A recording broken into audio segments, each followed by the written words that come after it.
Hey everyone, today we're going to tell Minato's story, and if you like this incredible character, subscribe to the channel, turn on notifications, and leave a like because that really helps us keep bringing you more content like this. And look, comment below, who do you think is stronger, Minato or Itachi? This is a discussion that generates a lot of discussion. Huh? I want to see your opinion in the comments. Imagine being born with a grand destiny, but not having enough time to see it blossom. This is the story of Minato Namikaze, the Fourth Hokage, the legendary Yellow Flash of Konoha. Minato was no ordinary ninja. From a very young age, he demonstrated an extraordinary talent, the kind that emerges once in a generation. Calm, intelligent, and incredibly fast, he entered the Ninja Academy with a clear dream: to earn everyone's respect and become Hokage. And it didn't take long for the shinobi world to start paying attention. In his childhood, Minato was reserved but determined.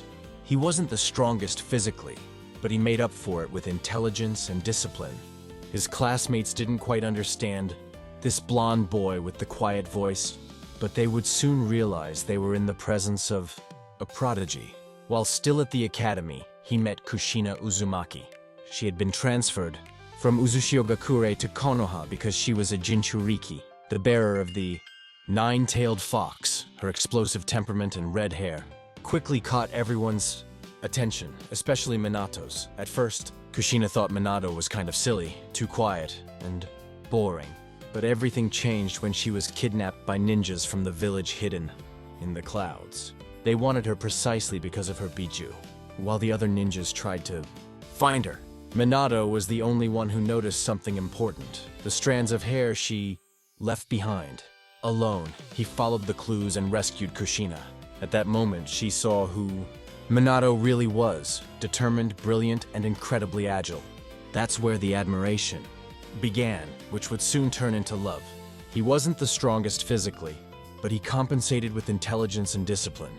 His classmates didn't quite understand this blonde boy with a calm demeanor, but they would soon realize they were in the presence of a prodigy. Minato was placed on the team led by Jiraiya, one of the legendary Sannin. Jiraiya quickly realized that he was dealing with someone special. Minato learned quickly, understood the principles of jutsus, created strategies, and even showed compassion for others. The master believed so much in his pupil that he even considered perhaps Minato was the boy of prophecy, the one destined to change the fate of the ninja world. And in fact, his actions began to show this. He developed on his own the Rasengan, a technique of concentrating chakra in a spiral shape without hand seals. The development took 3 years, but Minato didn't stop there. He tried for the rest of his life to infuse his chakra element into the technique. He never succeeded, but the seed was planted for what Naruto would do in the future. During the Third Shinobi World War, Minato became a living legend. His speed was such that he seemed to teleport, and it was almost that with the Hiraishin no Jutsu, or flying Thunder God technique.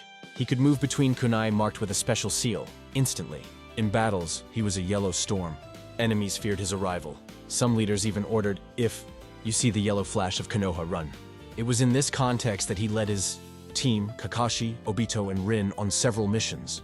During the mission to destroy the Canopy Bridge, Minato went to the front lines, single-handedly defeating dozens of stone ninjas. His fame reached its peak there, but not everything was victory. The mission resulted in the apparent death of Obito, which would completely change everyone's fate. So, comment below. If you had to face Minato or Kakashi in their youth, who do you think would be more of a challenge? I want to know what you think of this legendary generation. For his achievements, Minato was named the Fourth Hokage, replacing Hiruzen Sarutobi. He was young, but mature enough to lead the village wisely. In his personal life, he married Kushina, and in the midst of this peaceful phase, the couple awaited the birth of their son.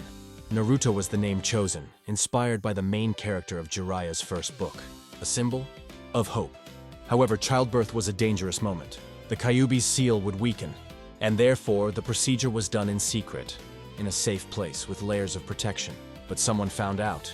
A masked man invaded the place, killed the guards and midwives, took Naruto hostage, and released the Kyuubi. Minato reacted quickly. He saved his son, confronted the masked man, who would later be revealed as Obito, and began a desperate battle to save Konoha. In the end, the only solution was to seal the Kyuubi inside, his own son. To do this, he divided the beast. One half remained with him, sealed with the Shikifujin, and the other with Naruto. He and Kushina said goodbye to their son, wishing him to be strong and loved. Their bodies fell, but the spirit of both remained preserved in the seal. Minato died saving the village, but the impact of his choice shaped the entire future of the ninja world. Naruto grew up without his parents, carrying the Kyuubi inside him. He was rejected, misunderstood, and lonely. But within him was an inherited strength, the heart of a hero. For years, Naruto didn't know who his parents were, until the day that, in a desperate fight against pain, the seal almost broke. At that moment, Minato's chakra was activated. Father and son met, even if on a spiritual plane. It was one of the most emotional moments in the entire work. Naruto, overcome with pain and anger, confronts his father. Minato listens, understands, and comforts him. And then he seals the Kyuubi again, returning strength and control to his son. Minato didn't just seal the Kyuubi to protect Konoha. He did it because he believed Naruto would be the boy of prophecy, the one who could bring peace. He believed in his son, even without seeing him grow up. Years later, during the Fourth Great Ninja War, Orochimaru brought Minato back to life through the Edo Tensei. Now immortal and with his powers at their peak, he returned to the battlefield. Upon sensing Naruto's chakra, Minato was moved to realize how much his son had grown. He went straight to help him, saving him along with the Shinobi Alliance by teleporting a Biju Dama away.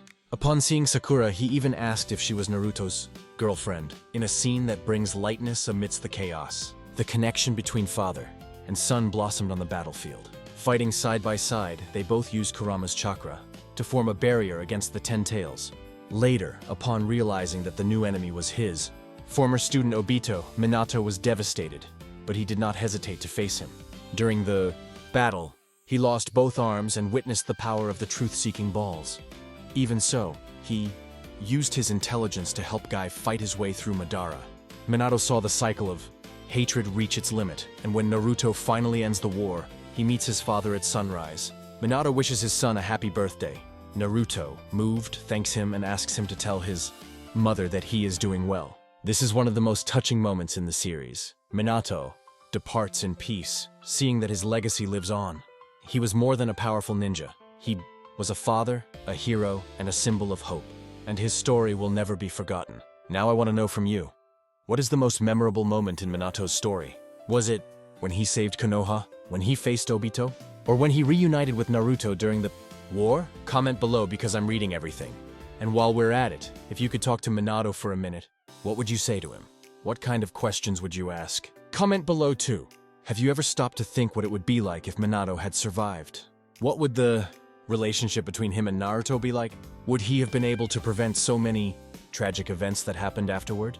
Maybe Obito wouldn't have gone so far. Maybe Sasuke would never have left the village. Comment below what you think would have changed if Minato were still alive. And more. Would Minato be able to face an enemy like Madara alone? He was capable of great feats, but how do you think he would fare in a direct confrontation against a legendary Uchiha? I want to see your theories in the comments. Minato was more than a fast ninja or a war hero. He was a symbol of hope, someone who believed until the end that love and peace were possible, even in a world consumed by hatred. His memory lives on not only in Naruto, but in all those who were touched by his sacrifice. And before we finish, comment here which other character you would like to see here. Do you want Jiraiya's story? Itachi's? Hashirama's? Your suggestion could be the next video. If you enjoyed learning about this exciting story, subscribe to the channel right now, leave a like, and activate the bell so you don't miss any stories like this. And of course, until next time!